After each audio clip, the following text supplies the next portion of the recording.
guard him man-to-man. But there were times I had to get him man-to-man. And your favorite team that you guys love to face in your division? Yours. Yes, sir. It's like the games like you play against the Raiders, you might get 3 sacks. When they had Marcus Rutherford, which I did. So I got 3 sacks on them. I got 3 sacks on them in the first half, right? Yeah. And I'm ready, and they take Tommy Maddox.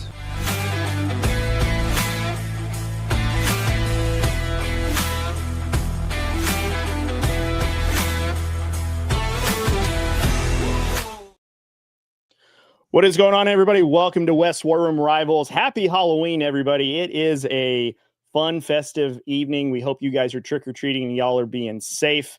Matt, I think you took your young one out trick-or-treating. My daughter is too good for that now, so we just stayed home. But how's everyone's Halloween going so far? Quiet.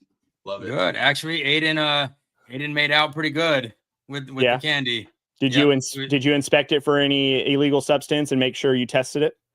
Oh, I'm going to taste test it. Yeah. What's the go-to?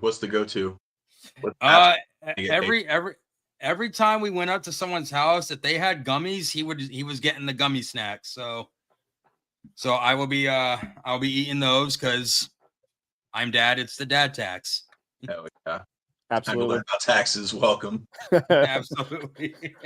And with that inflation, you got to make sure you get double up on that tax, right? Yeah.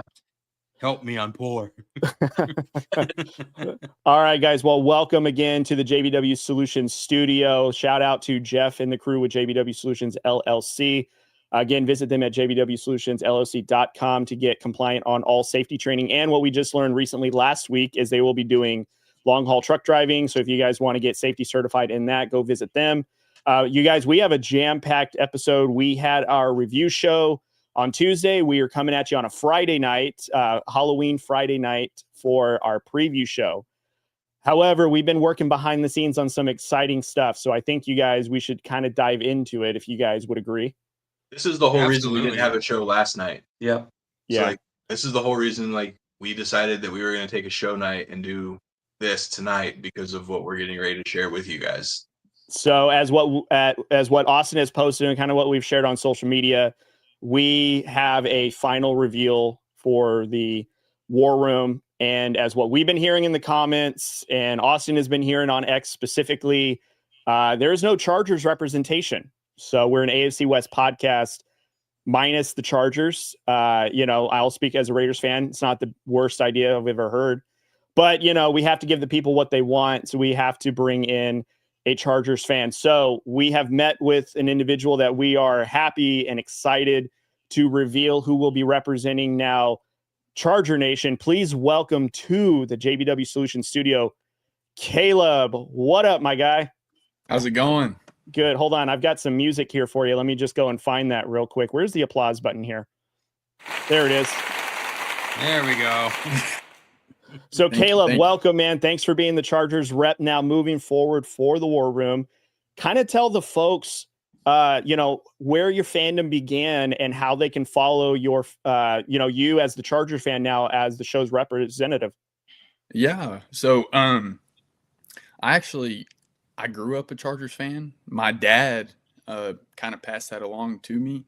Whenever he was in like middle school ish, one of his teachers was a diehard Chargers fan, and he had never watched football, anything like that.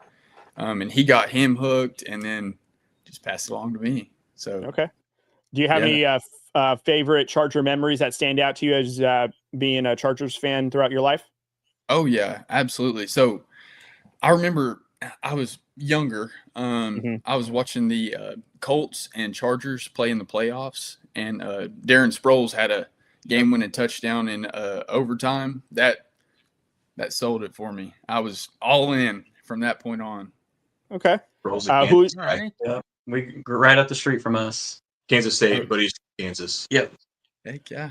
Who's your favorite Chargers player of all time? I'm a massive LT fan. Huge LaDainian Tomlinson fan. Fun fact, Austin like TCU too. Nice. Fun fact, Austin says he's the second best running back in the AFC West history. Oh, second? Second best. Austin, who's the number one for you? Obviously me. Yeah, Matt. It was Matt. Matt was number one. Of course. I had Jamal Charles. Okay. He's And like, also- That's a hot Yeah. take. That's a hot take. it was a hot take. Hot at the take. time. Oh, it was, yeah. Also, too, if those remember, too, his hot take was honorable mention. So they didn't even make this list, was Bo Jackson and Marcus Allen. They didn't make his top 5 list. Oh gosh. Yep.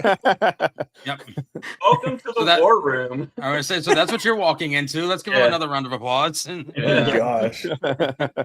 Anyways, Caleb, we are very excited to have you on. We are now a complete team now, each representing an AFC West team. Before we move on to our first segment, which is me leading off the segment, I do want to say, because we didn't have you on the review show, though, so quickly, what were your thoughts of seeing the Chargers win on Thursday Night Football against the Vikings and the way that they won? So what were your thoughts and what's your takeaways from it?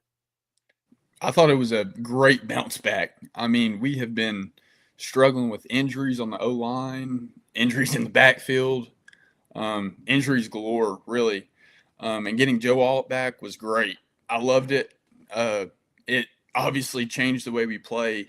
Every game he's been there has been so much better than whenever he's not. Right. So it was great to see that bounce back win. And it was great to see Herbert stay pretty clean for once. Yeah. I was thrilled with that. Yeah. Even though it was against the Vikings, is that something that, is it just that you guys beat up on a lesser team, or do you feel like that's going to catapult you guys into somewhat of a rhythm or a streak down the line?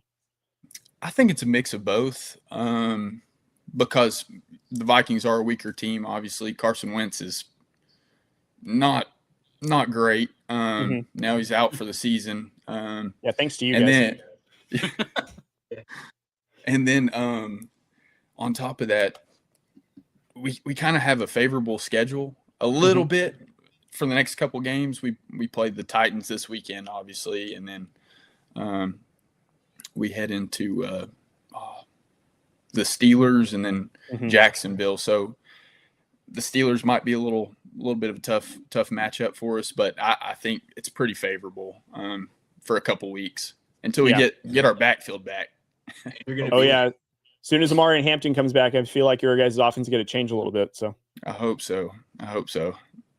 So Matt was at the Broncos game last week when the Broncos curb stomped the Cowboys. So it's not really going out on a limb and saying the Chargers are going to curb stop the Titans. But I mean, so maybe we'll be 2-0 having War Room co-host at team games representing their teams. So that should be fun. Have you been to how many Titans games you've been to?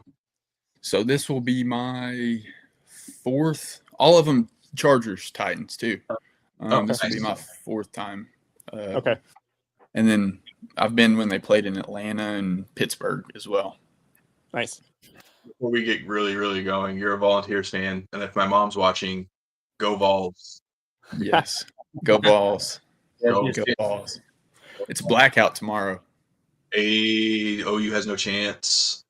And even though we're saying go Vols, Derek Blaylock, if you're watching, we still hope your son does well. Yes. Just in a losing effort. Yeah. Okay. Yeah. Also, Carl Carl- Pickens, we can't wait till you come back on so we can have some Vols conversation. Oh, and AJ Johnson, because again, he was a Vol. So Yeah. Am I missing any other Tennessee Vol? No, that's We it. do. We're sorry. There's a lot. Well, I mean, I Peyton think Quentin Manning. Jammer probably turned us off by now, the guy from Texas. So Oh yeah, Yeah. Texas guy, but he likes seeing Oklahoma lose too. So Yeah. he's like, Yeah. expect that. all right, right on. Caleb, thanks again for joining the team, and we're excited. We had a really good chat the other night, you guys, with all of this. So now that we're complete, I think it's time to get the show rolling. So do we have anything before we kick it off? Let's do this. All right, Autobots, let's roll. All right, so opening segment is my Silver and Black Ops. Again, I kind of did a little bit of a preview, more of a review. It was bye week for the Raiders. So coming up in week, it was this week 9 that we're in now. I can't believe that we are essentially on the other side now of this NFL season. It feels like it had just started, and now it's at the halfway point. So my Raiders are going to have a tough battle against the Jaguars again. First-time head coach Liam Cohen leading these guys. I think one of the things I'm concerned with is how is our defense going to perform against, Trevor Lawrence. You got Brian Thomas Jr. Travis Hunter is out on IR. We're going to talk about that later on in the show in our league recon. But, I'm really hoping that my Raiders in this bye week have really taken some self-evaluation of like, what do we want to be as a football team moving forward? Like Dick Vermeil said a couple of weeks ago when we had him on, the Raiders are having a lot of fertilizer for the future.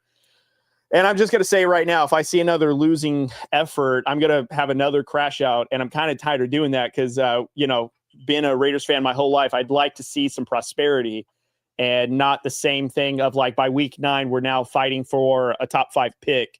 I'd like to see these top 5 or top 10 picks actually turn into a good team and progress forward. So I don't have very much to report on this, but I have 2 main concerns with the Raiders, and that is our offensive line.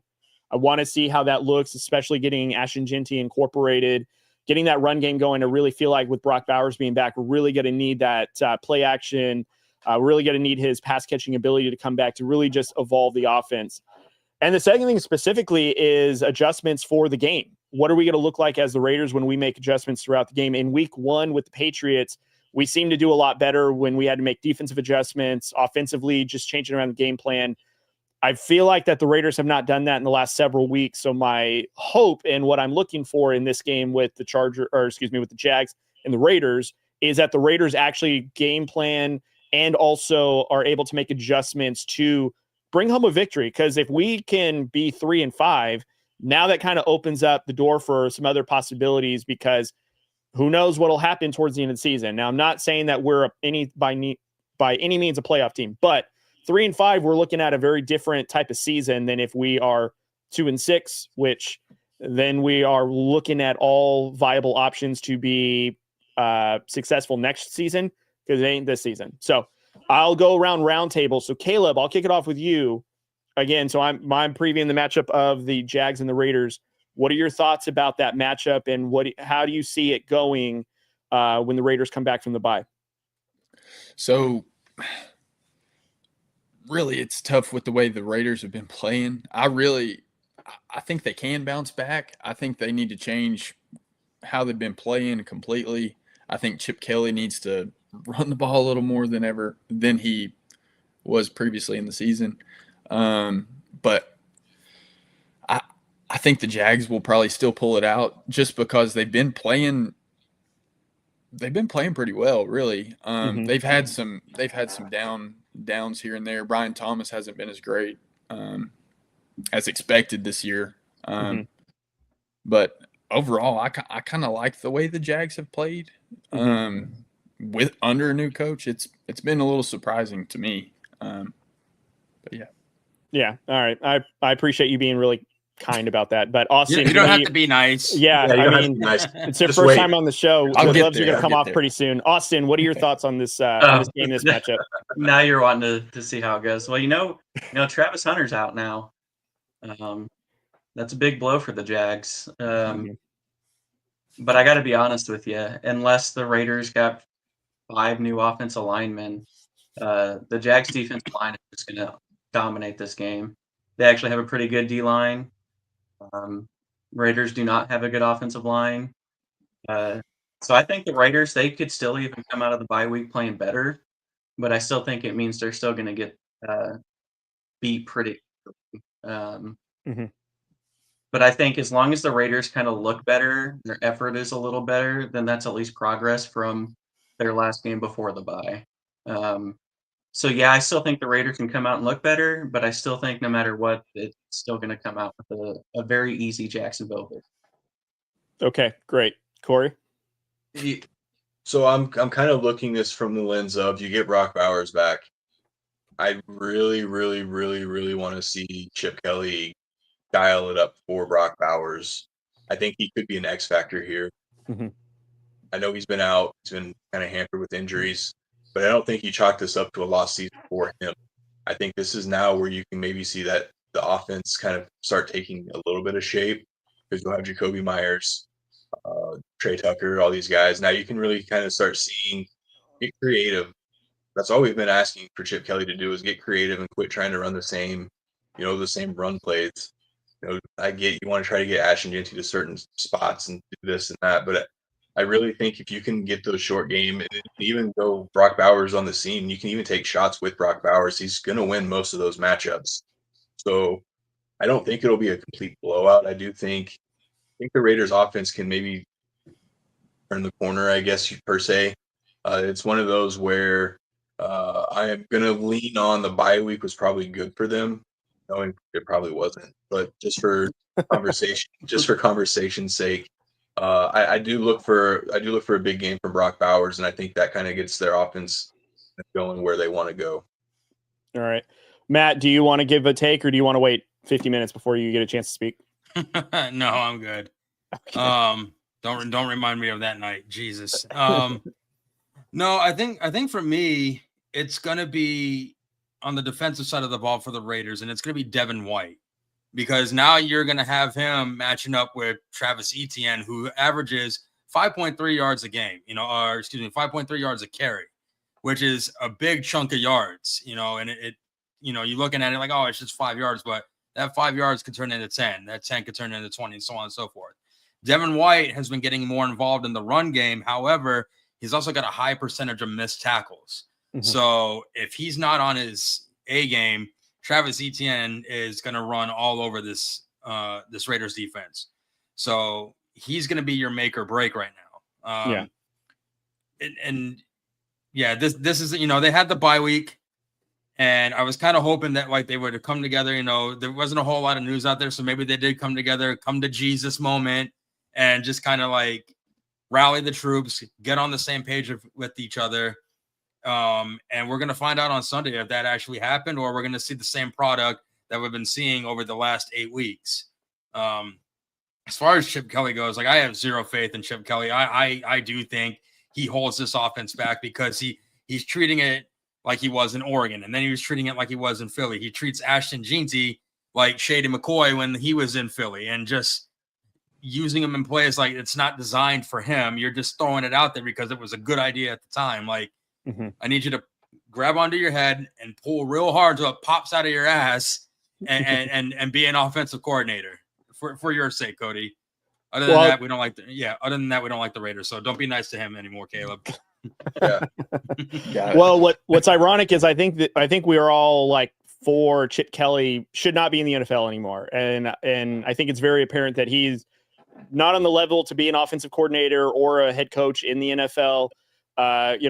Cory has this running joke where any of us could have coached that Ohio State team to a national championship because they were just loaded with talent. And it's just right now and even when he was hired, I was very apprehensive about what he'll bring to the table, how he'll coach this team. And clearly we're seeing it. And I don't know, this offense is very elementary compared to like what all the pieces we have around us that should be better than this. And also to the team morale, like it's very palpable how like the morale is down with this. And I don't know if it's by coordinators, if it's Pete Carroll, it really just didn't take it seriously when he was doing this whole turnover thing or trying to get everyone on the same page. But again, fertilizer for the future. We'll do a little bit more matchup preview in our Sunday morning pregame show. So we're going to move on to the next segment, which is Austin's Air Raid Alert. So Austin, what defense are you watching for week 9? Yeah, there's a few, but I think it comes down after what happened last week. I'm curious to see how they bounce back this week in a tough matchup. So I'm going to watch the Falcons defense. It was kind of embarrassing what happened to them last week, just all around.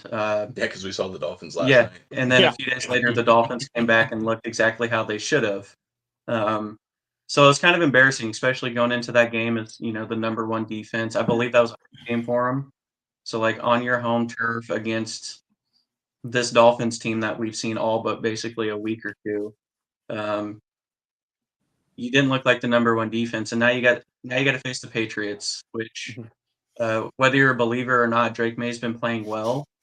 MVP level or not, that's another discussion. But he's been playing well enough to have them at a pretty good record. The offense is playing well.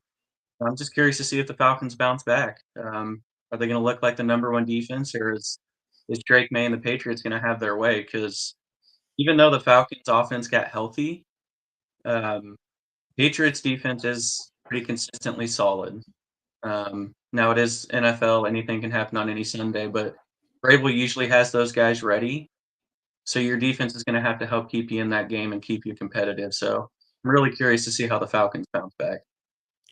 Matt, since this Falcons is going up against your family's favorite team outside of, Jeff, the Patriots, do you think that the Falcons defense can turn it around against the Patriots, or do you think the Patriots are just going to walk all over them? I feel like with the way that Mike Vrabel has this Patriots offense going, the way he's coached them up, and Drake May, look how comfortable Drake is now. And that's even in the loss, the first couple losses, he still looks comfortable. And Myles Garrett went off on him. I think he had 5 sacks on Drake May. He's still, that's the thing. Like, you can't rattle this guy.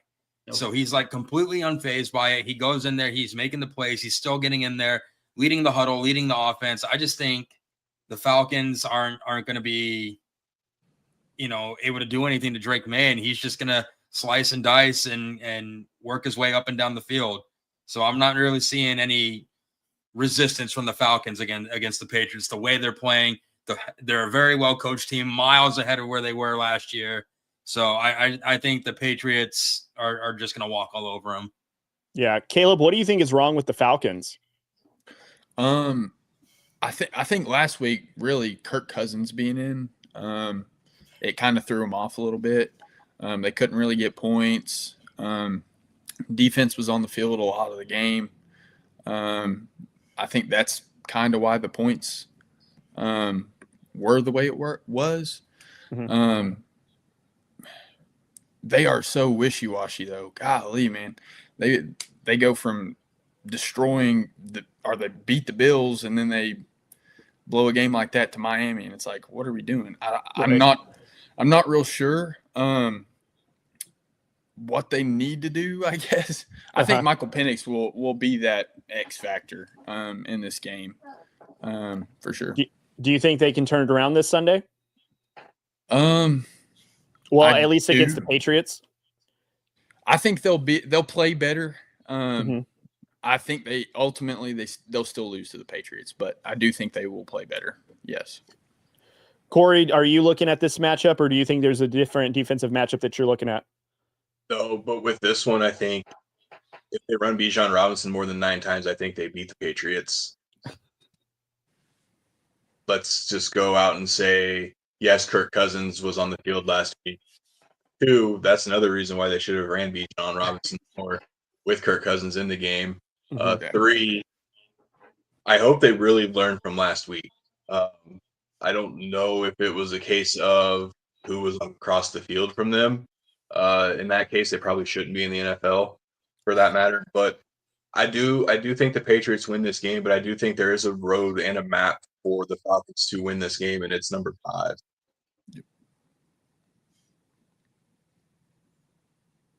All right. So before we move on to the next segment, which would be Cory, we do want to answer a couple of comments here because we actually got some Chargers rep supporters here. So shout out to, is it ASAP Agent? So it said, welcome to the team.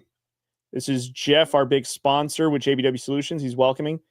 And Mama Shovik, who's Caleb? He is our Chargers rep now. Also, your son said... We literally just told her this on the phone 2 nights ago. No. Okay. Oh, yeah. That's also, true. Your son's had a message for you for this Saturday. We do, actually. Oh, yeah, because Caleb's a Volunteers fan. He's a Volunteer fan, so go Vols. Yeah, shocker. Go Vols. She says, welcome, Caleb, now, but just wait for it. Yeah, just wait. Just wait for it. Just wait for it. Yeah. And this is where Austin gets it from, too. So hold on. Well, hold on. Yep, there it is. Yep. Boomer. Right on. Fun. Also, too, there is a rivalry between Austin and Cory of who's Mama Shovik's favorite, and it has not been confirmed yet, but all signs point to Cory. Tennessee also sucks. Me. Yeah. All right. If you guys are watching, please subscribe to the YouTube channel and follow on socials. So we're going to carry on with the next segment is Cory's Under the Scope. Cory, man, talk to us. Who are you looking at for this Sunday? Yeah, so it's a homer pick, but they're also on a 5-game win streak, and they're the first team. They're first place in the AFC West, so suck it. We're looking at the Broncos' offense against Tennessee's defense. I really, really, really want to see how Sean Payton comes off of probably his best game as a play caller, as a Broncos coach. Now you're going up against a defense who's complete. Like, think of the Cowboys, think opposite of what the Cowboys are on defense. The Texans are way better than that. And without going into a deep dive, because we obviously will have our pregame show, there are some things that I want to see Sean stick with, and that's the run game. It's going to probably come at it's going to start slow, I think. And I could be wrong. J.K. Dobbins has obviously been more than anything I could have possibly imagined him being with that. So I want to see Sean dial up the runs, limit the screens, right? Limit the screens, limit the swing routes. Yeah. But at the same time, use those. Now, this is a game where you do use that to your advantage because you're going to have Will Anderson and those guys coming off the edge really quick. Now I'm okay with hitting the screen on a comeback, like a jailbreak. Like, do it the right ways. But when teams they're playing back and they're waiting for you to do that, that's when you kind of throw those out. But these guys, this defensive line's no joke. Will Anderson's this is not a guy to sleep on. This is a guy who can, in fact, wreck a game. And I think teams typically will go away from Patrick Surtain, right? Denver, I want to see how he attacks Derek Stingley because Derek Stingley is one of the better corners in the NFL. Probably going to be matched up on court. Marvin Mims is obviously out, so I want to see how we utilize Troy Franklin, maybe get more run with Pat Bryant. I like what we've been seeing from Pat Bryant. I know everyone wants to say they're scared, but I think we need to move past the scared part with Broncos now and realize this is a good team. They are a great team. Okay, they can win games like this. Now it's fun going into a matchup to kind of see, hey, how are we going to match up, against a really good defense? Is it going to be a low-scoring game? Like, I don't want it to be like the Jets snooze fest. I actually want this to be legit defense. Like, that's going to be kind of the intriguing matchup here. And Sean's got to make sure that, he makes those adjustments. We always say who trusts Sean Payton more than Sean Payton. Like, there's no one's ego is as big as his. But, I mean, he's a great coach, and he's got to continue to show that and keep putting Bo in better positions. I think we've seen that the last 5 quarters. Bo Nix, and give me a good game this week, and next week I'm going to be sitting here screaming for Bo Nix as MVP. Matt, what are your thoughts on this matchup, and do you think this is more of a game that is going to showcase Bo Nix or Sean Payton? I'd venture to say both of them, to be honest. Like Cory had said, like, it's going to come down to Sean Payton's play calling, and it's going to come down to Bo Nix being able to make those pre-snap adjustments at the line of scrimmage, because right now on paper, the same thing. I don't want to dive too much into it before we do our pregame show, but on paper right now, this is the best defense the Broncos will face this season. They are currently sitting at first place. That defense is no joke. And as you guys remember, a couple years ago, the Broncos went into Houston riding a 5-game win streak. Had that great win, that miraculous win over Buffalo. They come into Houston and they choked. Mm-hmm. So now you got the same story. They're riding a 5-game win streak. They had the great comeback against the Giants. They shut down the league's number 1 offense. Now you're going into Houston down Pat Surtain, and it's one of those games. It's like it's going to go either way. If you look at them on paper, neither team is separated from each other. Both teams are very evenly matched. The thing I'm going to be looking for is Houston's defense only allowing an average of 14 points a game. So this is where Sean Payton, when you get in the red zone, this is where you dial up something the Texans haven't seen before. Start utilize Evan Ingram. He was actually utilized a lot in the red zone. I witnessed it firsthand when at the Dallas game. Utilize your tight ends, utilize the running backs out in the flats. Like, this is where you want to start doing that. Give the Texans something they haven't seen before, because their defense does not allow a lot of scoring opportunities. So if you have that opportunity to put points on the board, find a way to get it. Yeah, I think what's interesting is with the Broncos front, with Nick Bonito, Jonathan Cooper, Zach Allen, I feel like the Texans offensive line is going to have their work cut out for them. And they already have a hard time keeping CJ Stroud up right now. Imagine with this front. But I also think too, though, with the front, Will Anderson, as you guys are talking about, also their cornerbacks and how they pass protect. I feel like too, this is a pretty good matchup. And honestly, outside of Courtland Sutton, I have not seen a Broncos receiver that tells me that they are a reliable two. It feels like it's either Troy Franklin, it's either Marvin Mims, Pat Bryant might get some, which is great.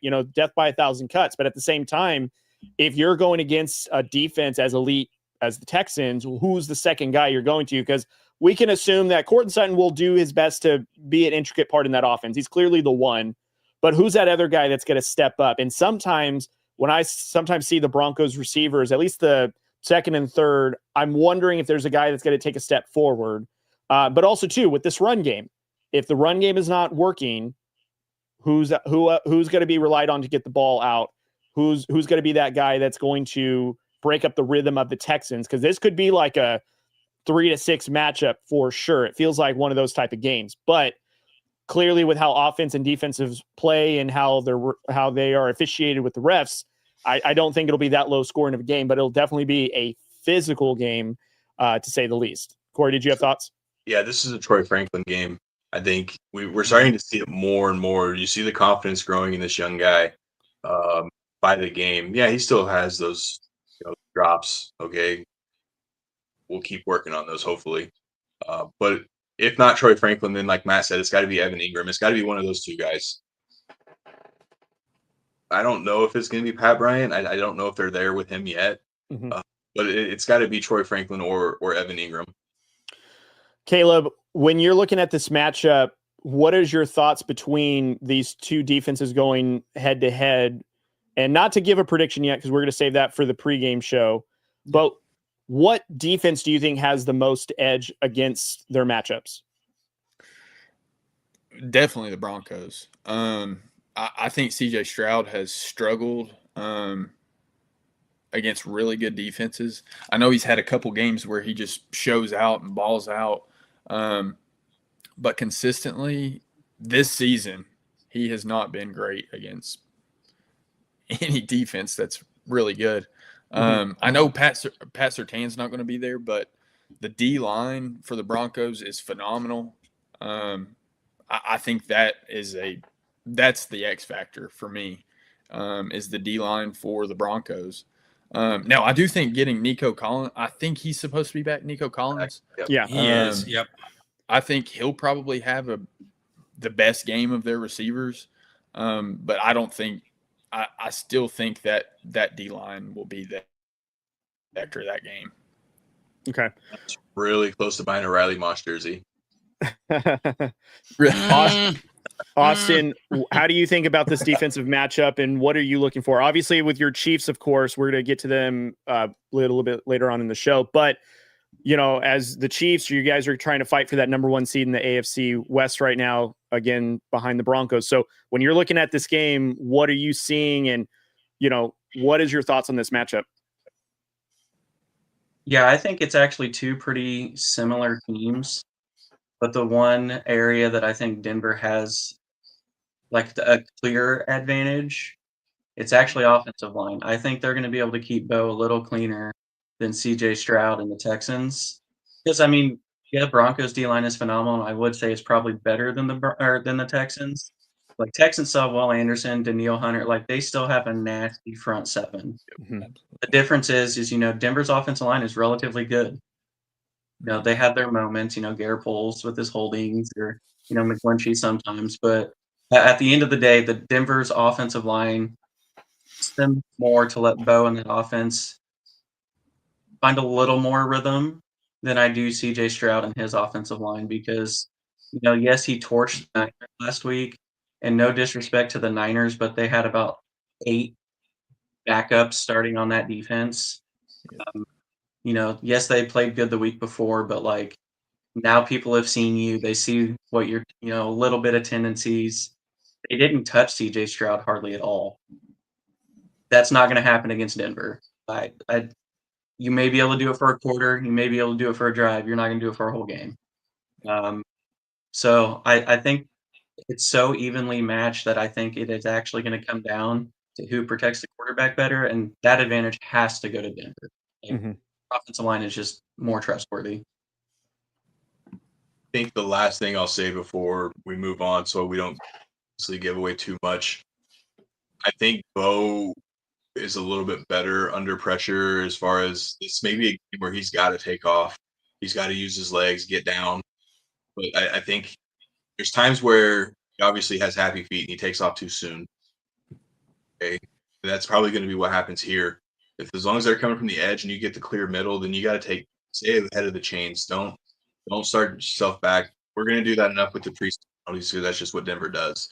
They're the pre-snap penalty board. Like they had that on lock. If there's one thing that is never going to end, it's the Broncos and their pre-snap penalties. So as long as you can stay ahead of the chains and Bo actually uses his legs, if Bo can get to that 70-yard rushing mark, I think you can't have any of those like sidearm interception things. Yeah, don't give away. Yeah, you can't have that against this defense. This defense will score. Yeah, this defense they'll have a pick six.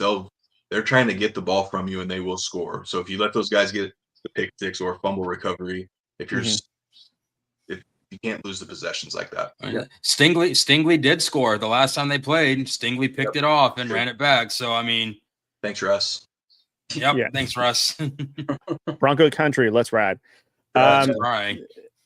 So I do think though that what's interesting is if either one of these teams could have a long extended drive, I think that's going to be a really big key factor into getting these offensives to score, whether it be by field goal or by touchdown, just because, I feel like the first series or two, they're evenly matched, and that's probably where you're going to have to get through the barrier of entry. Now, again, to your point, Cory, if there's a lot more pre-snap penalties to where they're starting 1st and 15 on a drive, you're probably not going to be able to pick up that long of yardage. But if you can methodically do like a 10-play drive and really wear down that front of that defense, and it's not going to be nearly as palpable. However, if Bo Nix, though, is throwing it behind his receiver and in a route that's not timed up right, and you give even the Texans offense, even how they've sputtered, like what Caleb said, then you give them that opportunity because Nico Collins isn't a scrub, and Stroud will find him. And I'm not trying to say that Riley Moss is not cut out for the work. I feel like he's a comparable cornerback, but if you've got a team that has multiple opportunities, they're bound to score, and not just because the defense is bad, they're worn out. So I feel like extended drives are really going to be the key takeaways of how this game will play out. This is easily the second best game of the week in my eyes. Yeah, very. If you like scoring, you're going to hate it, honestly. But if you're a defensive fan, this is going to be your Super Bowl. Yeah, and I think it'll be good football no matter what. I don't think you're going to see either quarterback make a lot of mistakes, but you're going to see a lot of defensive plays made and like them stepping up. So I think it's going to be one of the better watches this weekend. Yeah. A little bit of a score update for the World Series. We're at Game 6, top of the 8th. Dodgers are up 3-1 over the Blue Jays. So look at Game 7. Game 7s are always nice. My favorite word in sports. That's true, but I also just want the Dodgers to lose. I don't care if it's in 6 games. I just want them to lose. So Dodgers fans are the Cowboys fans of MLB. So I need them to lose. God, yes. Caleb, but this is your initiation question. Who are you rooting for in the World Series? Blue Jays. Okay, very good. I know I'm going to get a lot of hate from my Chargers fans, but yeah. Do you have a baseball team? I'm a diehard Braves fan. Okay. I respect Braves. I can respect that. Yeah. Yeah. Okay, you can stay on the War Room then. All right. Moving on. I was about to be like, I have a new favorite person. It's just my mom. Oh, that's funny. All right. Let's move on to Matt's M.I.L.F Forecast. This is my second favorite seggy, only behind his actual M.I.L.F report. So, Matt, who are you looking for? What's your preview matchup that you are most interested in? The matchup I'm most interested in right now, and it's going to be different from the M.I.L.F report, but yeah, my matchup is going to be Riley Moss on Nico Collins. That's the one, because now, you look at last week, Moss was kind of getting a little bit of, George Pickens and CeeDee Lamb, and he kind of started getting more reps against CeeDee Lamb once Pat Surtain kept going out. Now this is a full game where it's the number 2 cornerback on the number 1 receiver, because Nico Collins is CJ Stroud's first and last read on every passing play. And he sells that route. So now it's going to be a battle. And I need Moss to stay disciplined. I need Moss to look for the ball and quit. Like Austin said, we talked about it in that first matchup at the Chargers, that touchdown he gave up to Keenan Allen. Like, you're in the end zone, bro. Your tackles don't mean shit here. So I need him look for the ball, stay glued to Collins, and play your physical game, but stay disciplined. So that's the preview I'm going at right now. Cory, what is your confidence level with Riley Moss matching up against Nico Collins? Well, one thing I want people to understand is it's not just Nico Collins with the Texans. Okay, Xavier Hutchinson had a really good game last week. The other Iowa State receiver, Higgins and Knoll. They got Dalton Schultz at tight end. He might be out. But still, Woody Marks is another one. But one thing I will say about the Broncos defense is I'm pumped that Dre Greenlaw is going to be back. Mm-hmm. So I think that adds another element. And to take nothing away from Justin Strnad, because he's been balling out this year. And I know we give Alex Singleton a lot of crap, but he's actually looked really well the last couple of weeks. I think his leg's finally starting to get right from the ACL injury. As far as confidence in Riley Moss, yes and no. I'm more interested to see what J-Mac and Barron and Abrams Drain are going to do. Because now I think if Abrams Drain's actually out there, I think they may go away from Riley Moss a little bit. And they may start actually going at Chris Abrams Drain a little bit. And this is a guy that I've actually like how Vance Joseph's using him. I know me and my brother freak out and we get pissed off when we see the corners playing back. But with this one, I get it. You keep everything in front of you. You'll take the short yardage. And I think if Denver can hold them to threes, then I like our chances. So I don't know if I'm necessarily looking at Riley Moss at this game as much as I am the other guys. Either way, Pat Surtain's out and it hurts. This is how you get better. This is how your team grows. This is how you figure out who's going to be on your roster going forward into like the next season and so forth. So depth has been an issue. Well, now we're getting to see some of these draft picks that we've gotten. Now we're starting to see those guys fall into place. So it'll be an interesting matchup, but I'm looking at those other guys to step up. Austin, is this the matchup you're looking at with Riley Moss and Nico Collins, or is there another matchup around the NFL that you're more interested in? Yeah, I mean, just to briefly comment, I mean, Riley Moss is going to lock Nico up. You heard it here first. Oh, wow. Look, I've been the only one on Riley Moss's wagon since day one. I'm not going to hop off now. That's true. Yeah, he's played really well the last 3-4 weeks. He's played pretty well all season, but he has stepped up the last few weeks. Even some of the PI calls on him have been questionable anyway. I think most DPIs are questionable because let him play. But even just unbiased have been questionable. I won't go too deep into. I mean, the matchup I'm most excited to see. I mean, Bills. I'm not going to go too deep into it just because we'll have our Sunday pregame show. As far as just overall matchups, Chiefs Bills, it means a little bit more this year. Normally they're both just kind of playing to, 1-2 seed type deal, but both teams have division races this year. Mm-hmm. It's more than who's just getting 1-2. It's you kind of actually need this win to stay in your division race. It was kind of a little more expected for the Chiefs. I think it's what's happening in the East has taken a few people by surprise that the Patriots are been 8 weeks deep and in first place.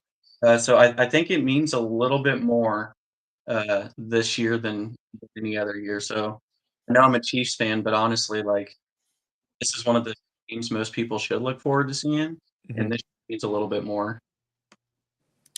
Caleb, is this matchup something that you're looking forward to between Nico Collins and Riley Moss, or is there another one around the league that interests you more? Yeah, I kind of agree with Austin a little bit. Whenever I saw the Bills Chiefs game on the schedule, I was like, man, that's going to be a fun one to watch. Mm-hmm. Now, I do think this is going to be a massive matchup for Riley Moss. I watched the Cowboys game last week. Like you all were saying, some of the PI calls were kind of terrible. I saw one in the end zone. He kind of had him hooked just barely around the collar, and I was like, you don't need to call that kind of stuff. But I think that's a massive matchup in this game too. I think if he shuts Nico Collins down, I think this is a lock win for Denver. That's if he does. Lock it up. Yeah, lock it up. But I'm super excited to watch the Bills-Chiefs game. I think that's a great matchup too. Chiefs are getting their offense back. Got them back last week. They look really good offensively. I hate to give them kudos, but they look really good. Yeah, I think you guys have in a couple of weeks, you guys will be matching up Chargers and Chiefs. That'll be a very interesting AFC West rivalry game. But I think one of the things I'm looking forward to, and I will stick with the Broncos and the Texans, is I'm actually looking forward to seeing the matchup between Bo Nix and Will Anderson. I really feel like, Will Anderson against that offensive line, if he can get to Bo. Also, what is Bo going to do when the pressure is collapsing in the pocket? I really feel like Bo Nix is going to influence a lot of this game because offense has got to win this game at some point. Like, yes, we have a defense that we want to, pitch a shutout, so to speak, or we want to be able to get home, but a team has got to score in order to win. That's kind of how you win games in football.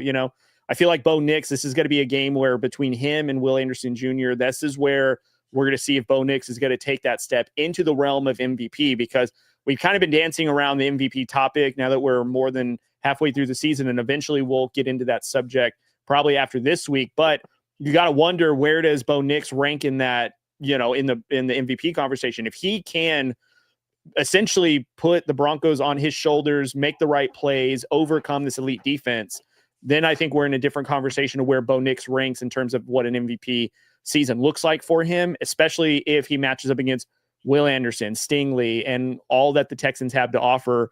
Even though offensively they should be better than they are on paper, defensively, clearly they could win ball games, especially if your team makes mistakes. So I think Bo Nix against Will Anderson Jr. is definitely a matchup that's very intriguing, and not so much, Riley Moss and Nico Collins isn't a great one, but I just feel like with how defensive schemes are with like zones and stuff, I feel like, Riley Moss shutting down a half of a field is a great idea, but that doesn't mean that it won't stop Nico Collins from feasting depending on how the matchup is. But I do feel like Will Anderson, if he gets neutralized by that offensive line and Bo Nix has time to operate, I feel like we could be in for a very interesting Sunday against these two teams. So just need to get through this weekend. Just need to get through Sunday with that defense. Then you get the Raiders Thursday. So just get through this game.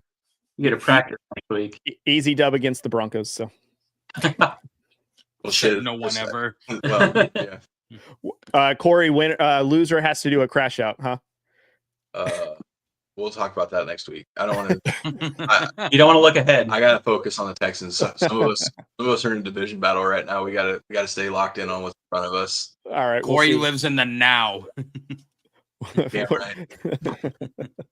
All right, guys. So now that we've gone through our segments, Caleb is going to debut his segment on the War Room as he is the newest member now representing the Chargers. So Caleb's Counter Strike is the name of the segment. Caleb, you're coming in here with some hot takes. Give us your hot take of the week. So my hot take of the week is that the Patriots are not as good as their record shows. The reason why I say that is they've played two teams with winning records currently, and they've won two games against teams with winning records. Both of those teams are actually, matter of fact, they've only beaten one team with a winning record. That team is the Bills. They won by one score. Every other team they've played and won, they have a losing record, or they're 500. That's the Panthers. So, okay, because they've played the Titans, the Browns, Saints, Panthers, Raiders. Well, we beat them. We beat them week one. I'm gonna stand on that one. Did beat them week one. Not very many wins to stand on, so that's what we're gonna hold on to. Oh yeah. Hey, that's a good one. But I do think I think they're good. They've shown a ton of improvement, but I think they're just not fully as good as their record shows. That's my hot take of the week. My counter strike. Okay. How do we feel, Matt? How do you feel about that hot take? I mean, I get it, and the problem is with the record thing, and not that it was a good take, but the problem with when you bring records into it is this: the Patriots were probably supposed to lose against those teams that have losing records. It's the same thing with the Broncos last year; they were supposed to lose to those teams with losing records. So for the Patriots, for them, as far as the critics go, it's a lose-lose for them. If they beat the team with the losing record, that team's trash anyway, so they're supposed to win that game. And if they actually lose against them, then it's like, the Patriots are who we thought they were. So when you bring records into it, it's kind of like, all right, well, where's the middle ground? Because if they win, they beat a trash team. If they lose, you lost to a trash team. So where's the middle ground there? But I'm looking at it from a coaching standpoint, and I do think the Patriots, I'm going to disagree with you, Caleb, but I do think they are as good as they look on paper, and for that reason, because they are what Mike Vrabel has done for this team. They have fight in them now. Look how happy, again, the camaraderie is there. Look how happy they are on and off the field. Drake May is going to be a threat. He is going to be a problem should he stay healthy and this team continue to improve. And I feel sick to my stomach that I'm talking this highly on the Patriots.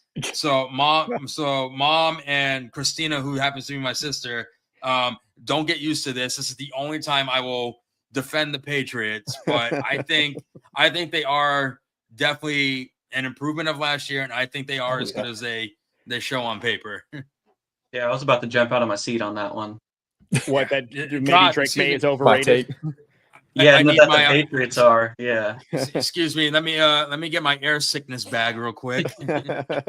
Hey, I said it was a hot take. Hey, that's your hot take. Stand on that hot take. Don't let it go. Right? Yeah. No, I am. Austin, it was a good take. Austin, what are your thoughts about all that? I mean, I agree to an extent. I mean, I know I came across an image that says they've had the easiest schedule through now, and they had the second easiest one until the end of the year. So it does kind of put a little doubt into your mind. But at the end of the day, what they're supposed to do is go win the games that are scheduled for them. Plain and simple. Yes, it may be against the quote-unquote easier teams, but you're still supposed to go win. With that being said, I actually think they're a little better than their record shows, just because of the timing. If they played the Raiders now, that's another win out of the loss column for them. Yeah, we'll never know, I guess. We do 100%. But again, they lost it. That is what their record is. But anyone who's watched the show knows that I absolutely think Drake May is every bit of him and some.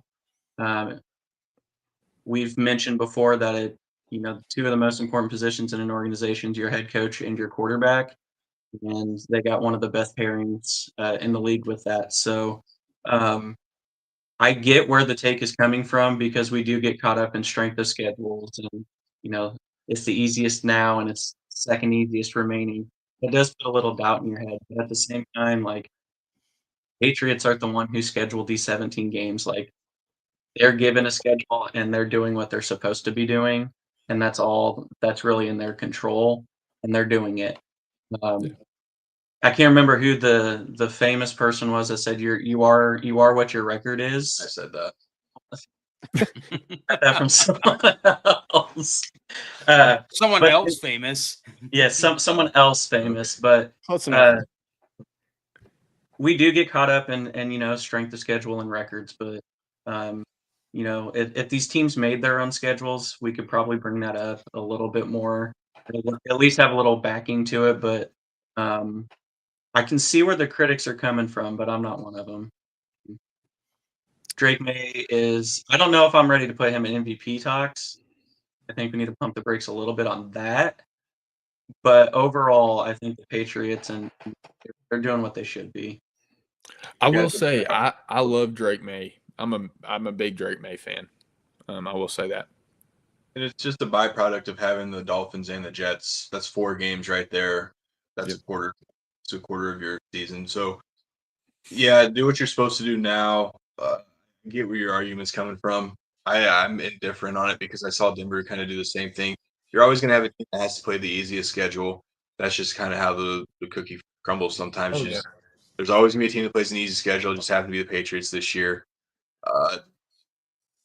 Are they improved under Gerard Mayo if he's still there? Probably not, because Josh McDaniels has done really, really just the Lord's work as a coordinator. And you won't hear Cody, Matt, or myself ever talk good about Josh McDaniels.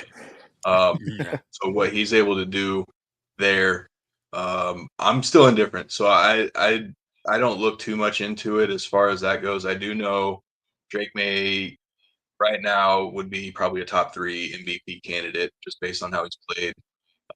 But again, someone's got to play the easy schedule, and I don't think he gives 2 shits what we think if he has to play an easy schedule. He's just going to do what Drake May does and carry that into year 3 next year.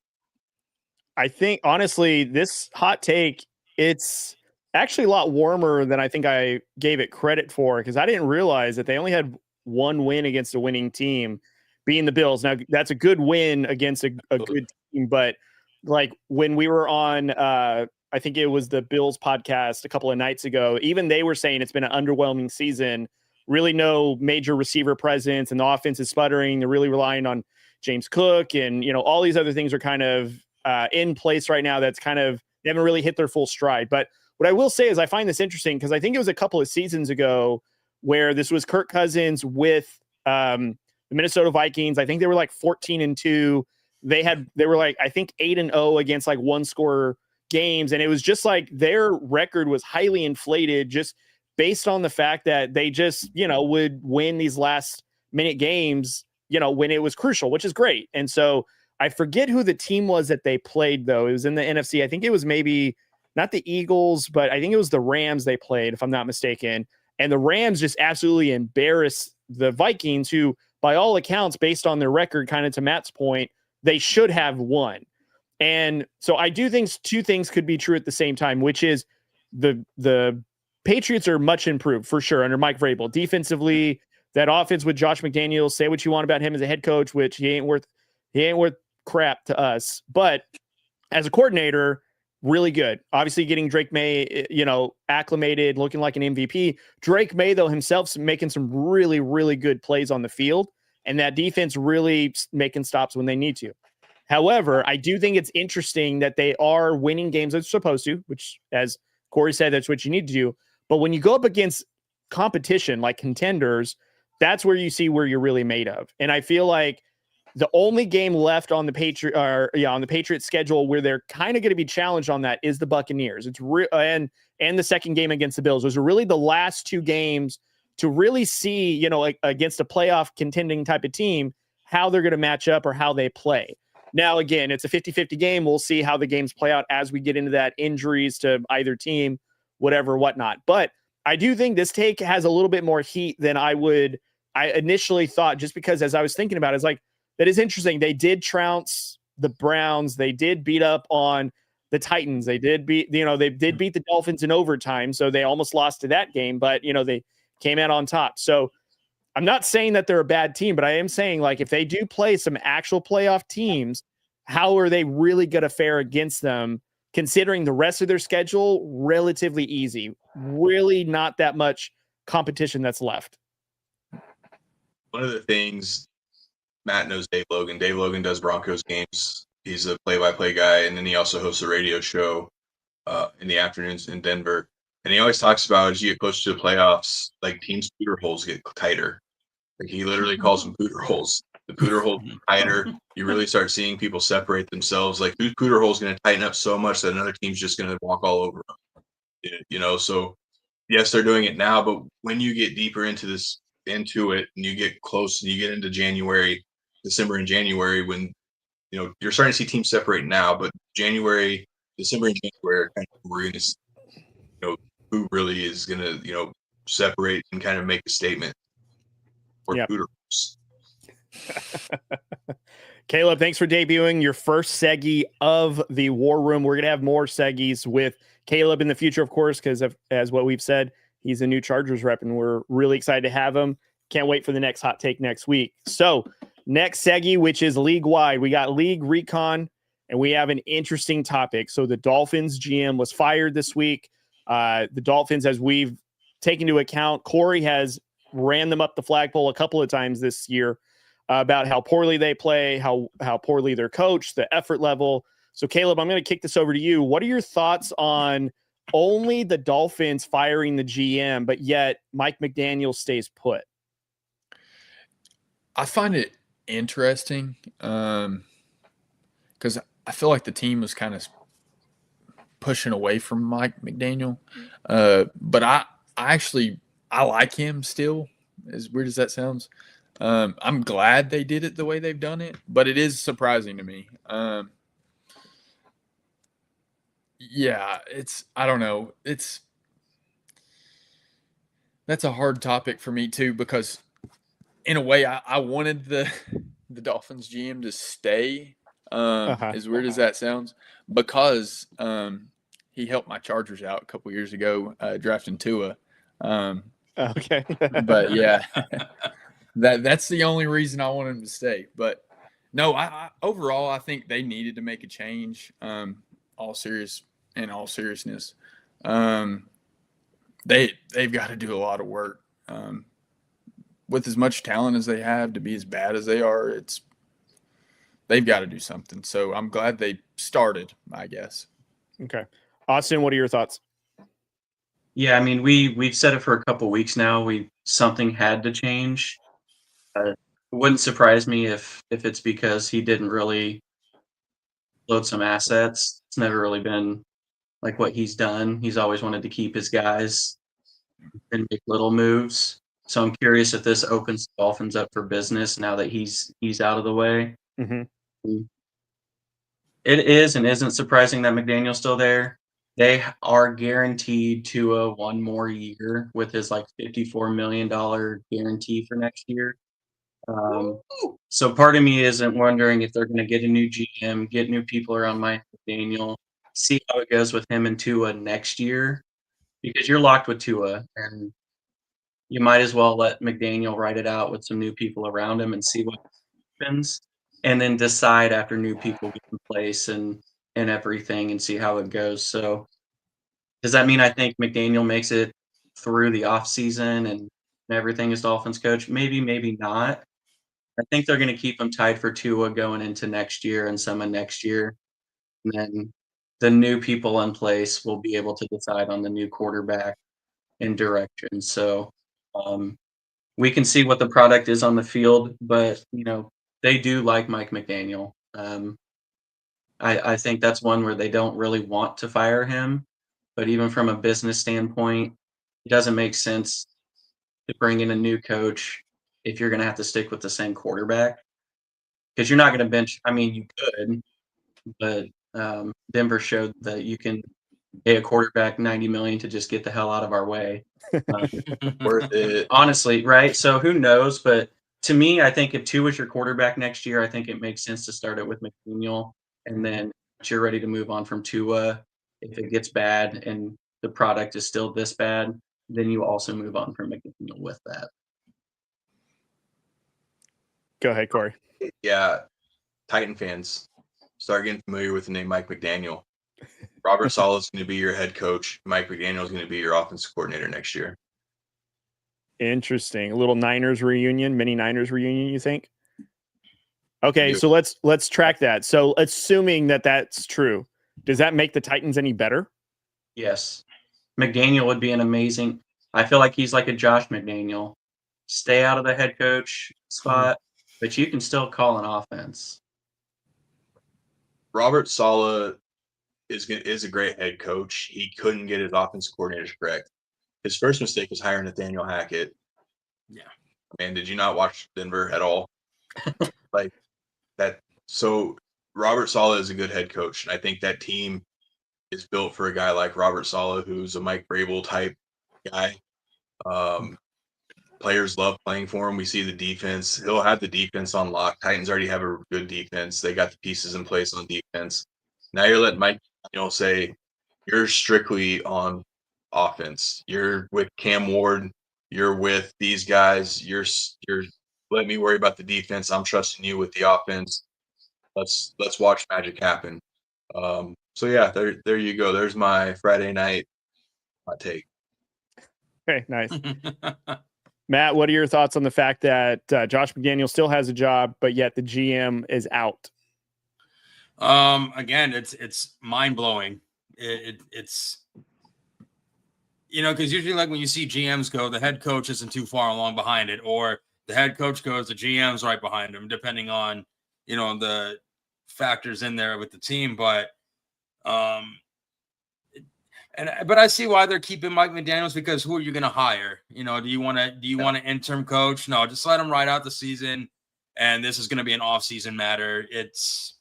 I get why they're keeping him, but to Cory's point, Mike McDaniels, he's going to finish the season with the Dolphins, and you're going to see him as an offensive coordinator somewhere.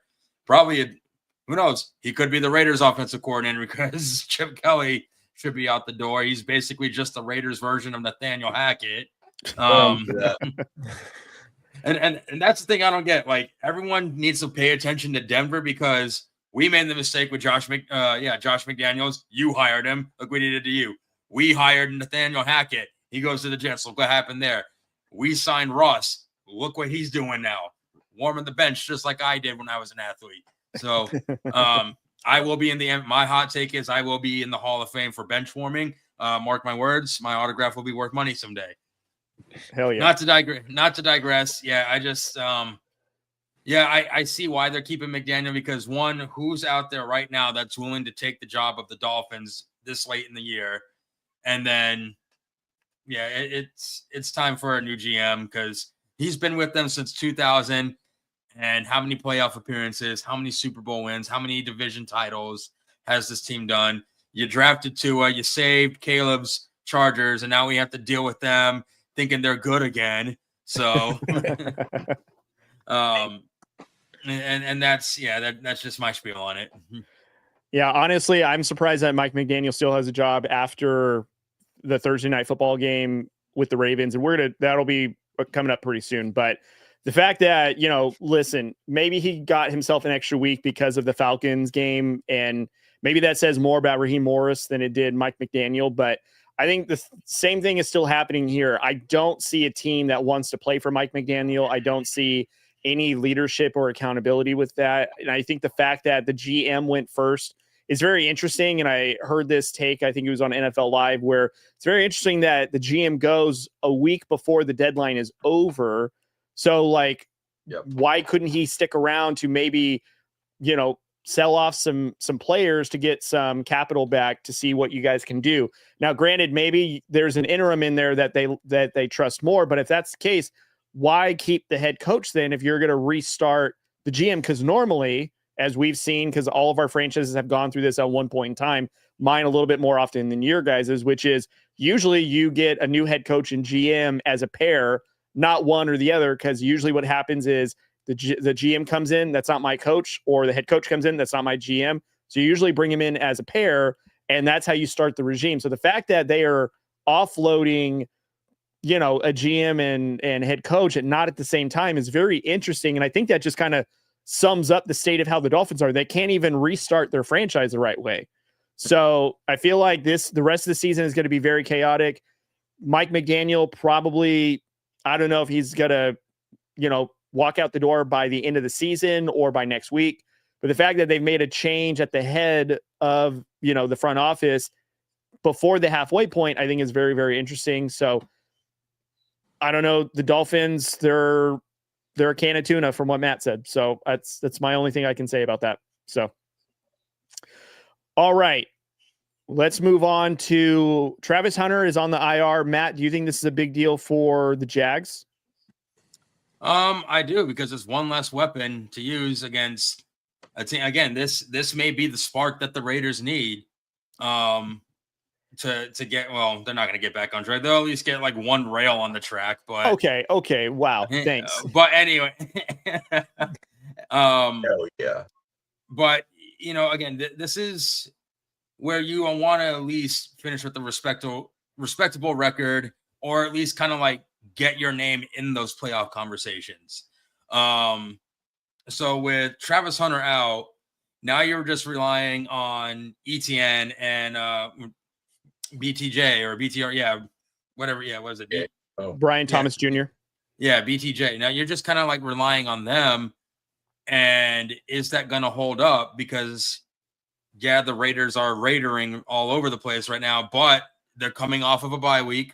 They're well rested. They should have all their starters in, so to speak. So, again, this don't sleep on it just because it's the Raiders. So, having that weapon out could be the X factor or the difference between the Raiders getting one more leg for you to stand on or another crash out. No crash out this week. We want the crash out. No crash out. Can you guys help me in my mental health by the crashing out is not good. All right. It's good. You're letting it out. You're letting it out. It's not. That is good. You guys are encouraging me to have crash outs. Strong men also cry. Oh, I do that right before I hit record for sure. Caleb, what are your thoughts of the Jaguars putting Travis Hunter on the IR? Is this kind of a huge loss for them? Is this going to derail their season? What are your thoughts? I do think this is a big loss for them. I really hate it for Travis, man. He was just starting to click, starting to find his groove. So overall, I hate it for him. I hate it for the team, but I don't think it is a big enough loss that it is going to affect them moving forward as far as like wins and losses go. I think their pass game will be affected. Mm-hmm. As he's only in a couple plays here and there on defense, it feels like. But I think the defense might be affected a little as far as depth goes. But overall, I think it's the receiving side of the ball because Brian Thomas is having a kind of a down year right now. I think that's where the biggest effect will happen. Cory, your thoughts? Yeah, I think they're going to have long conversations about what they really want him to be, because I do think this is a product of playing him both sides. And that's not to say that he can't do it. This isn't college anymore. Like this is professional. He's gonna be making a lot of money, so that I know he wants to show out that he can do it. I think in the long run, they're going to have to make that decision, and they're just going to have to stick with it. And I do think it's going to be receiver, because obviously he brings another dynamic to that. So I do think this is a huge loss for the Jaguars. I don't think it derails their season because I don't know if they had enough to overtake what the Colts were doing, and I don't see the South getting two teams in the playoffs anyways. But it's just a little hiccup, and maybe that wakes Brian Thomas up a little bit. Austin? Yeah, I think I kind of agree with Caleb as far as it kind of sucks for Travis Hunter more than anything because he really was kind of just finding his groove, starting to make some impact plays, big plays, consistent plays defensively. To kind of go against what Matt said, there's no amount of spark that could happen to help the Raiders win this week. God dang, dude. We could wake up tomorrow and see that Trevor Lawrence is on the IR, and the Jags line will probably move down at a point. Jesus criminy. Just to go against their points, but it sucks more for Travis Hunter. Cory was right. I don't think they were going to be a playoff team anyway. I think it stunts their development as an offense a little bit. Maybe it sucks for Travis Hunter more. But, I think it really derails them. I think their season was going to go how it was going to go. I think just losing some reps and some time to build chemistry and stuff with Lawrence and the offense, that hurts a little bit. But other than that, I think it was going to remain pretty status quo loss-wise. I think to Cory's point, I think the Jags need to figure out what side of the ball Travis is going to play on. And I have a suspicion, and I do think that with the high level of competition and the level of play it requires to play not only cornerback but receiver, to have an NFL player to do both sides is extremely difficult. And I can't imagine that this didn't play somewhat of a part into it, or if it didn't play a part into it, this is the side effect of that. So if you're going to rely on him for defensive snaps and also offense, now you lose two positions for the price of one player. And I think that's probably why a lot of these players in the NFL probably can do both sides if they wanted to. Now, would they be elite? That's another question. But I think the fact that they do that is very difficult. And that also, too, is why you probably don't want to have players do multiple positions, for the fact of when injuries come, now you got to put another person in there where maybe they should just stick to mastering one position and then let another person master that side. So for the Jags, I mean, it's sad for Travis Hunter. I hope he comes back, healthy for the rest of the season, because I do feel like he will find his place in the NFL and be effective.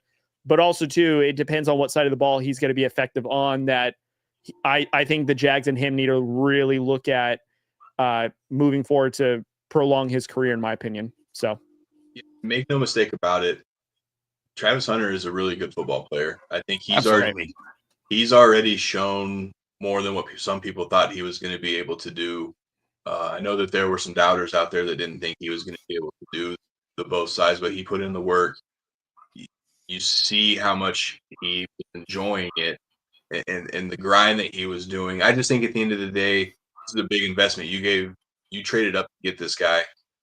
You need him for the long haul. And I would not at all risk more serious injuries further down the road just by trying to play him both ways. And I think he's someone who could get Trevor Lawrence back on track as well. Very interesting. And that's why you don't see him do, like, I remember earlier days, you don't really see it as often now, but earlier days, sometimes you would have one of your starters returning punts and kicks, like Dante Hall was, the one doing that. Like, he was a wide receiver starting offense, and then he would be on punt returns as well. And now the league is kind of leaning away from that. Now they actually have a dedicated punt and kick returner, but it's for this exact reason. It's like, yeah, I know you can play both, but I'm going to pick where you're best at, and I'm going to keep you there so we can avoid this, because now you're out for this game. Yeah. Anything else additional to that one before we go on to the last one, guys? Sure. All right. So the last one here, are the Ravens heating up? So they did, again, as we said on Thursday Night Football, beat up on a dysfunctional Dolphins team. Right now in the AFC North, they are currently 3-5. If I'm putting up the record, 3-5. They are tied right now with the Bengals in second place and one game behind the Pittsburgh Steelers. Interesting to note, Pittsburgh Steelers are on a 2-game losing streak, while the Ravens are on a 2-game winning streak, with Lamar coming back and having a 4-touchdown game against the Dolphins. So, Caleb, are the Ravens heating up? Are they back? I think so. And the only reason I say that, you get Lamar back, look at their next 4 games. I think they play like the Browns, Jets, Bengals. Like, they have a pretty favorable schedule. Yes. Enough to get Lamar back in the groove of things. Do I think they're going to end up as like the 1 seed in the AFC? Absolutely not.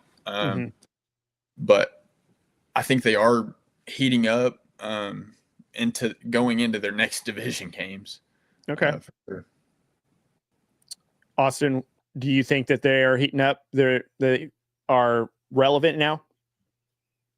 I'm going to say yes. I don't know if I'm going to attribute it more to, not the Raiders, but what a lot of us are feeling is they're starting to get healthy, starting to get some players back.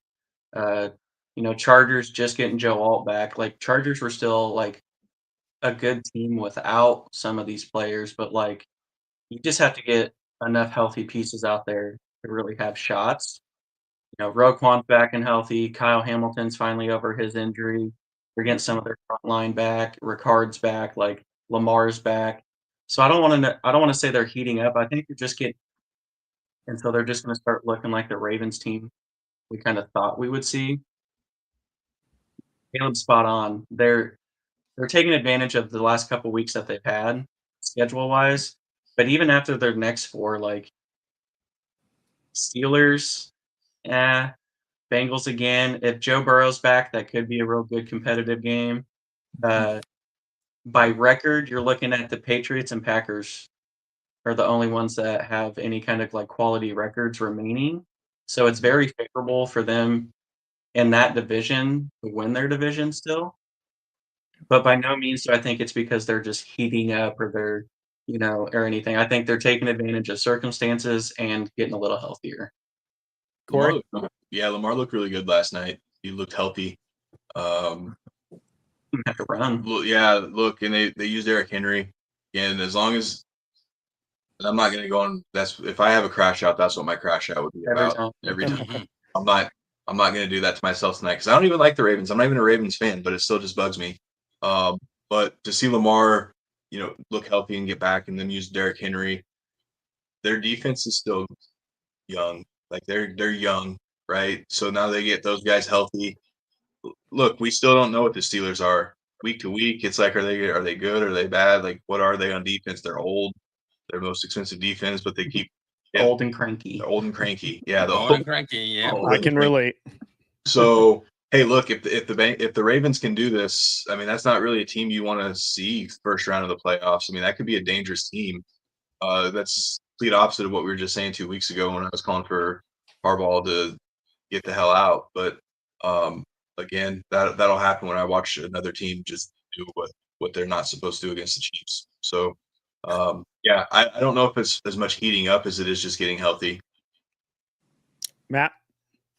Yeah, it's pretty much the same. Like I wouldn't say this is where they're heating up. I think everyone's already kind of like hit the nail on the head. They took advantage of the fact they are getting players back, and they're beating up on a Dolphins team that has kind of lost themselves essentially. So you take advantage of that. Their schedule is, like Caleb said, pretty favorable. I think they will be in playoff contention. I think they're going to finish the season strong.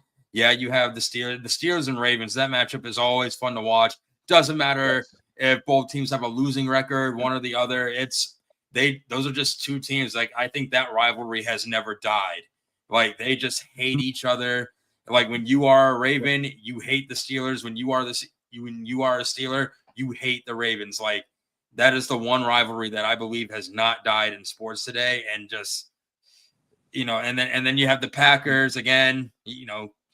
They're doing very well. So I want to see how they do against that. I want to see how they finish the season before I'm like, all right, yeah, these are legit contenders. They're back. It's fear the bird. So I think what's happening is obviously they have two good wins against the Bears, who I think are a pretty respectable team in the NFC North. Are they there yet? No, but I mean, with how Ben Johnson's coaching the Bears, they're pretty good. And the fact that the Ravens were able to put 30 on them, hold them to less than 20 points, I think is pretty significant. And it's a good sign. Another confidence builder by really beating up on the Tunas. I think that is a great showing to give some confidence. And here's a couple of games that they are coming up with. They got the Vikings with JJ McCarthy, and no offense, is he going to handle that defense that's getting healthy now? They got the Browns, then the Jets, then the Bengals at home, and then the Steelers at home. So I feel like they are going to get hot to where they can probably get to about 500 or more. But kind of to Matt's point, when they get to the end of the season, when they're actually now playing against legit playoff contenders like the Patriots, like the Packers, and then the Steelers, maybe they're fighting for either a wild card in the division in there. That's always a tough matchup. And that game is going to end in Pittsburgh. So that's a tough road game. So I feel like the Ravens, are they heating up to get on a streak? Yes. However, kind of to the earlier point about you need to win the games that you do and your record doesn't matter. I feel like once they actually play some competition, they're really going to get tested on, are they going to continue to run the ball? Is their defense going to be able to make stops when needed? Because this season, their defense has not lived up to the Ravens moniker of stopping the ball, stopping the run, and, attacking and swarming. So I feel like, they're probably going to go on a run against some bad teams, but after that, they're probably going to come back down to earth. Yeah, no, I think it's weird because the only teams that have quote unquote separated themselves in the AFC is like Colts and the Patriots as far as like records go. And I think if we were more convinced on if the Chiefs and the Bills were those teams at the top right now, I think we'd be feeling even different about the Ravens right now. Right. Like, we're still waiting for that other shoe to fall with the Colts and Patriots for the AFC to really take shape. And the Broncos. Sorry. Let's throw some respect where some respect's due. I mean, they're only leading the division. Yeah. Well, yeah. But, I think since it's not the Chiefs, Bills, and Ravens or Bengals every year out of 4 or whatever, I think we're all just waiting for those the shoes would drop with those teams to see how it plays out, that we still are kind of holding on to the Ravens could actually kind of do it, because none of us are believing in the AFC playoff picture right now. Mhm. Yeah, a little inconsistent this season. Yeah. All right, guys. Do we have anything else in League Recon? Caleb, how do you think your first episode went, buddy? Good. I'm still not quite to the level of you guys yet. Well, you But never will be, I'll get- but That's funny. That's right. You're gonna go above it. That's what you're gonna do. yeah. All One right. can hope. Caleb, share where they can find you on social media so that way the Chargers fandom knows to check out the Chargers fan so that way they can come to the War Room. Yeah, you can find me on Instagram, TikTok. Instagram, my @ is right there below my name. LA Chargers Gridiron. On TikTok, it is almost that, except without the N at the very end of the @ right there. Mhm. And then I see your mom's commenting down there at me. Let's see what she said. Were you old enough? I was. Damn, that's some unfortunately. shots. Unfortunately, Don't you I let her was. bully you. Don't I you let her was. bully you, Caleb. You stand your ground. Man, I feel like I made everybody's parents mad at me today. Like I'm taking shots at Matt's family and then you guys. So I apologize. No. Today I'm already getting Don't shots take- there. don't You apologize. take all the you take all the shots at the Patriots. You have my blessing. I'll deal with my mom later when she comes to See, visit. look at Jeff here. I thought we were cool, and here he is taking shots over here. Thanks, Jeff. Appreciate it. Thanks, Hefe. Appreciate it. Don't you let her bully you. Go balls.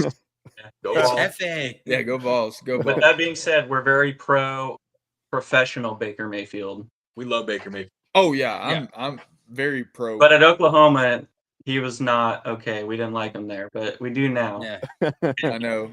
Don't be when he- afraid to tell her to move on. And Oklahoma. When he was with Progressive, we didn't like him, but now we do. Right? no, those commercials were Those are great amazing. commercials. They were Yes. good. They were good. The commercials were better than his Browns games, that's for sure. Oh, Shit. by far. Well, look at the By Browns. far. I mean, come on. he might be that's true. MVP. Yeah. If that's a hot take. I think that's good. We're gonna pin it there because who knows? We're probably maybe we'll tease a little bit of MVP discussion for the next War Room episode. But before we get out of here, we do have to pay some bills and shout out some sponsors and some partners. So the first sponsor I want to kick off with is Emporia State Federal Credit Union, Angie and the team, the Shovix Banking of Choice, and the War Room's Banking of Choice.